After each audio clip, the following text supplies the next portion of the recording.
আজকে আমি করব সয়াবিন কষা। তার জন্য প্রথমে কিছু সয়াবিন নিলাম, নিয়ে একটা কড়াইতে গরম জল করে তার মধ্যে একটু সয়াবিন দিয়ে দেবো, একটু পরিমাণ মতো লবণ দেব।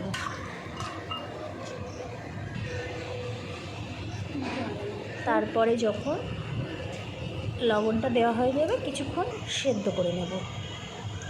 তারপরে এখানে আমি সব কেটে রেখেছি, মশলা করে রেখেছি, পেঁয়াজ, রসুন, লঙ্কা, জিরে, আর এদিকে পেঁয়াজ, টমেটো আর হচ্ছে আলু কেটে রেখেছি সব একসাথে। এগুলো সব আমি কড়াইতে দেবো। কিছু গরম মশলাও রেখেছি। এবার কড়াইতে তেল দেব, তেলটা গরম হওয়া অবধি ওয়েট করব। পরিমাণ মতন তেল দেবো, যার যেরকম প্রয়োজন, তবে সয়াবিনে একটু তেলটা বেশিই লাগে, না হলে ভালো লাগে না। এবার তেলটা গরম হয়ে গেছে, এবার আমি এই তেলের মধ্যে ছাড়বো আলুটা একটু বড় বড় করে দিয়েছি, যাতে একটু বেশ ভালো লাগবে আর কি খেতে। ছোটো ছোটো করে দিলে একটু বেশি গলে যাবে, আর একটু এরকমভাবে দিলে একটু আস্তে আস্তে বেশ খাওয়া যাবে, বেশ ভালো লাগবে মাংসর মতন। এবার হলুদ লবণ দিয়ে দিলাম। হলুদ লবণ দেওয়ার পরে এবার একটু ভেজে নেব। আলুটা বেশ লাল লাল করে ভাজা হয়ে গেলে পরে তারপর আমি তুলে নেব। তো ভাজা হওয়া অবধি একটু অপেক্ষা করি, একটু ভালো করে ভেজে নিলে। এবার এই পাশে সয়াবিনটা সেদ্ধ হয়ে গেছে, আলুটাও প্রায় ভাজা হয়ে গেছে। এবার সেই তেলের মধ্যে একটু ফোড়ন, গোটা গরম মশলা, পেঁয়াজ, লঙ্কা, তেজপাতা, এগুলো দিয়ে একটু পেঁয়াজটা লাল লাল করে ভেজে নেব। লবণ দেব পেঁয়াজের মধ্যে,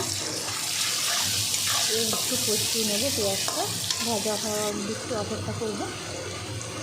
তারপরে এর মধ্যে দেব টমেটো।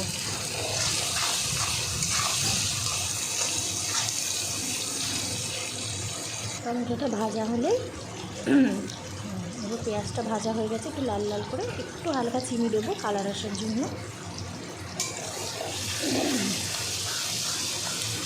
এবার চিনিটা দিয়ে একটু কষিয়ে নেব। পরে এবার মশলাটা দেবো, যে পেস্টটা আমি করে রেখেছিলাম, আদা, রসুন, লঙ্কা, জিরে পেস্টটা দিয়ে দিলাম ওর মধ্যে। দিয়ে এবার ভালো করে কষাতে হবে, যতক্ষণ না মশলা থেকে তেল ছাড়ছে ততক্ষণ সুন্দরভাবে কষাতে হবে। এবার এর মধ্যে আমি দেব কিছুটা হলুদ। এবার হলুদটা দেওয়ার পরে একটু ভালো করে এবার কষাবো। এবার মশলাটা থেকে প্রায় তেল ছেড়ে এসছে, প্রায় কষানো হয়ে গেছে। তো এবার আমি এর মধ্যে দেবো সেদ্ধ করে রাখা সয়াবিনটা ভাজবো না, এটা একটু না ভেজে করলে আরও টেস্ট হয়, আপনারা করে দেখবেন বাড়িতে। এবার সয়াবিনটা দিয়ে ভালো করে কষাবো। অনেকে সয়াবিন ভেজে নেয়, তো আমি ভেজে না, শুধু সেদ্ধ করে নিয়েই করব। এতে নরমটা বেশ ভালো হয়, খেতে আরও টেস্ট হয়। তো আমি একটু অন্যরকমভাবে করছি, আপনারা ট্রাই করবেন, অবশ্যই দেখবেন ভালো লাগছে। দিয়ে ভালোভাবে কষিয়ে নেব, মাঝে মাঝে ঢেকে দিতে হবে, ঢাকাটা খুলে খুলে নাড়তে হবে। তো আমার কষানো প্রায় হয়ে এসছে। এবার ওর মধ্যে দিয়ে দেবো ভেজে রাখা আলুটা দিয়ে এবার একটু কষিয়ে নেব। কষিয়ে নিয়ে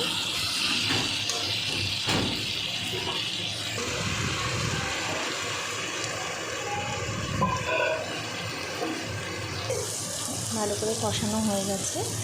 এবার আমি দেবো একটু জলের মধ্যে, একটু পরিমাণ মতন, একটু গ্রেভি থাকবে, যেহেতু কষা টাইপের হবে তো খুব বেশি জল দেওয়ার প্রয়োজন নেই। দিয়ে এবার একটু নেড়ে চেড়ে নিয়ে ভালো করে একটু নাড়িয়ে মশলা টশলাগুলো, জল টলগুলো সব একসাথে মিশে গেলে এবার আমি এটাকে দেবো প্রেশার কুকারে। কারণ প্রেশার কুকারে দিলাম, দেওয়ার পরে 2টো সিটি, এতে কী হবে, দারুণ একটা নরম হবে, পুরো টেস্টটা একদম মাংসর মতন হবে, অসাধারণ খেতে লাগে। আপনারা করে দেখবেন, আমি করেছি, আপনারা করে দেখবেন, খুব ভালো লাগে। এবার প্রেশার কুকারটা খুললাম, আমার প্রায় সয়াবিন রেডি। এবার একটু গরম মশলা দিয়ে নেড়ে চেড়ে এবার আমি একটা পাত্রে ঢেলে নেব। তো আপনি দেখুন কত সুন্দর হয়েছে। আপনারা প্লিজ এইভাবে ট্রাই করে দেখুন, ভালো লাগলে বলবেন, আপনারা কমেন্টের মাধ্যমে বলবেন যে কেমন লেগেছে। আর আমার চ্যানেলটাকে সাবস্ক্রাইব করে দেবেন, একটা লাইক